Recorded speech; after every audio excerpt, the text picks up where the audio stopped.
Saturday, the 30th of April, 2024, a few hundred passengers turn up to gates around the country expecting a Bonza flight. They get nothing.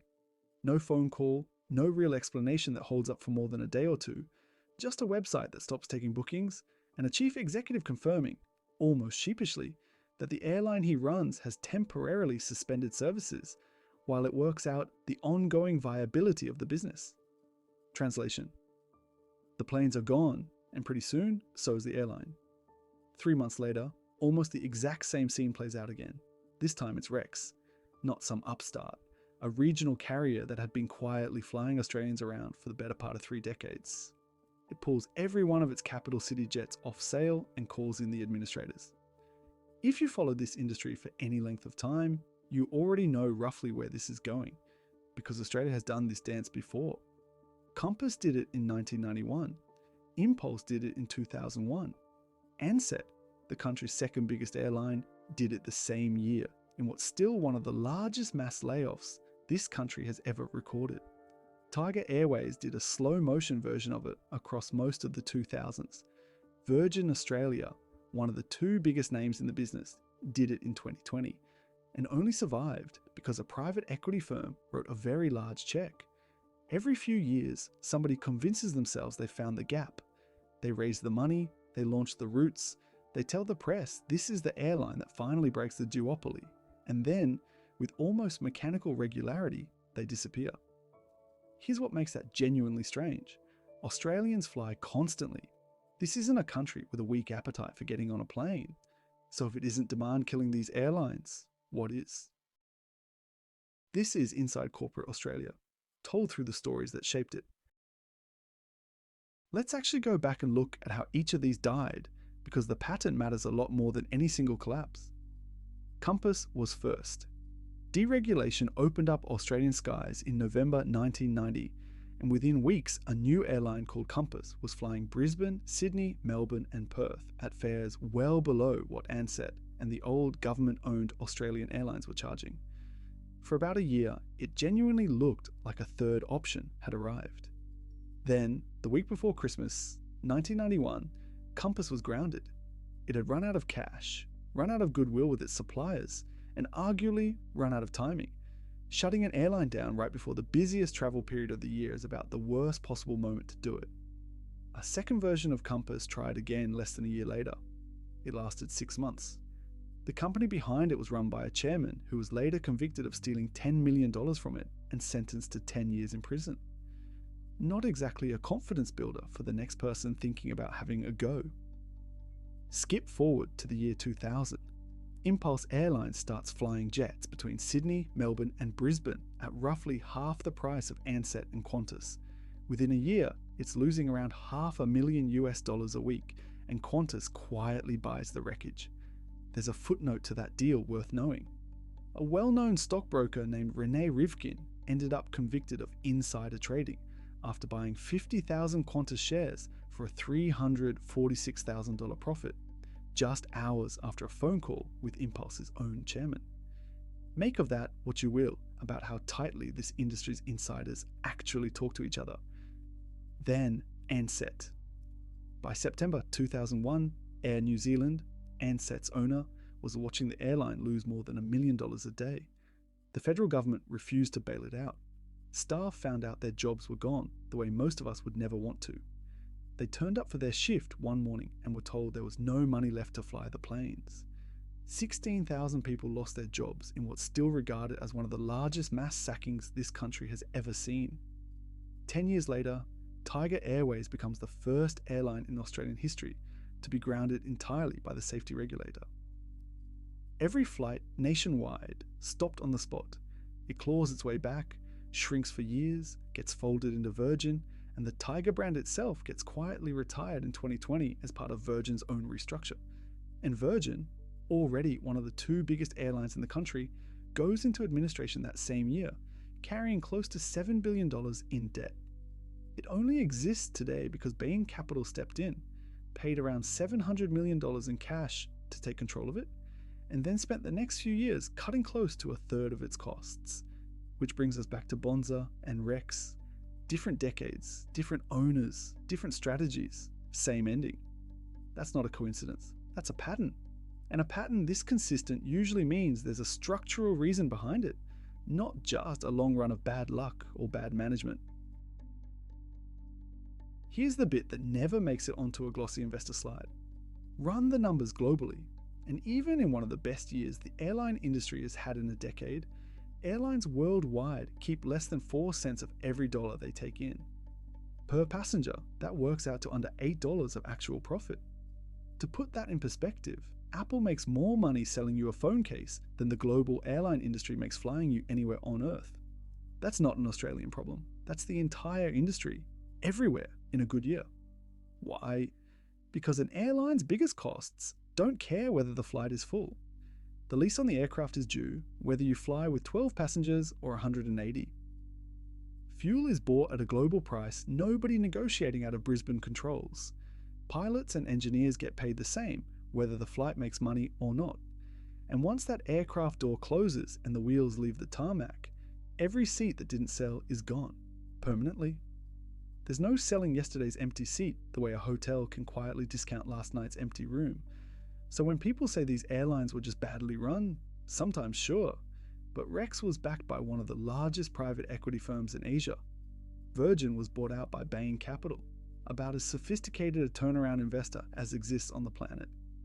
These weren't amateur hours. They had professional money and professional management behind them, and they still hit the wall. So if the economics are brutal everywhere, why does Australia rack up casualties at this particular rate? 2 words: geography and access. Almost 90% of Australians live within 50 kilometres of the coastline. Nearly 2/3 of the entire population lives in just 5 cities. That sounds like good news for an airline, until you realise it means almost all the demand in this country gets squeezed onto a handful of routes between those same 5 cities. The exact routes the 2 incumbents have spent decades locking down. And then there's the part most passengers have genuinely never thought about. Slots. Sydney Airport, the busiest in the country, is capped by law at 80 aircraft movements an hour, with a curfew from 11 at night until 6 in the morning. Australia's own competition regulator has said plainly that new airlines trying to get a slot at peak times find it genuinely difficult, and that this acts as a real barrier to anyone trying to compete. Bonza said almost exactly the same thing. It left Sydney off its route map specifically because it couldn't get the access it needed. And here's a detail that should bother you more than it probably does. For years, the company responsible for deciding who actually gets those slots at Sydney Airport was majority owned by Qantas and Virgin themselves. Even the former head of the competition watchdog, Rod Sims, said publicly that he found the arrangement unbelievable on national radio while he was still in the job.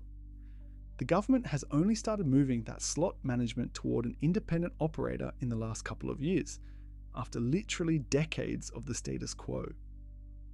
Picture 2 of the players running the system that decides whether a third one gets to play.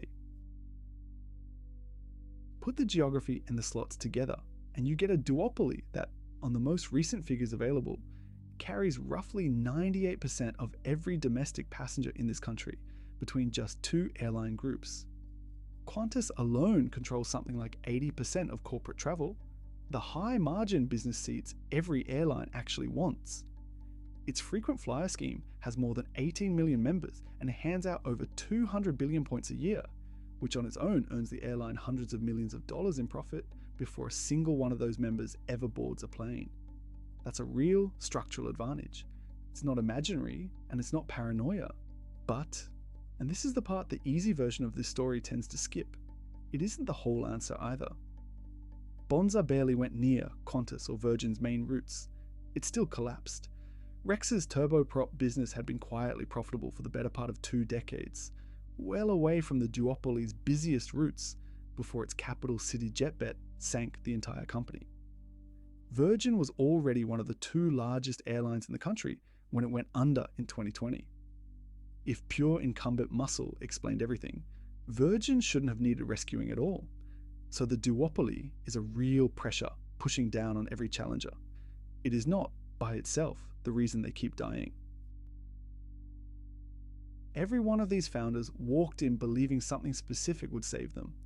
Compass believed cheap fares alone would do it. Impulse believed flexible, no conditions pricing would do it.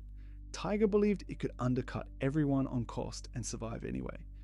It's estimated to have lost around 226 million US dollars in its first 7 years here. Bonza believed avoiding the big cities entirely was the unlock.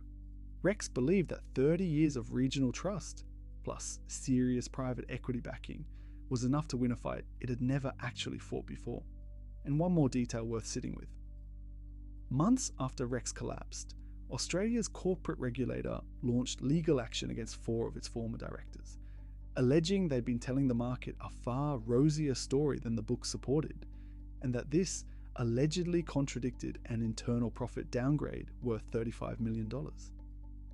That case is still working its way through the courts, so we won't pretend the outcome is decided, but it tells you something about how these stories often end.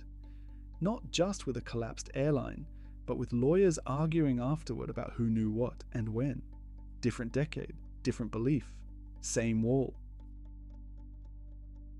Now, to be fair to the optimists, this isn't entirely a story of impossible, give up. Regulators have actually moved on this, slowly.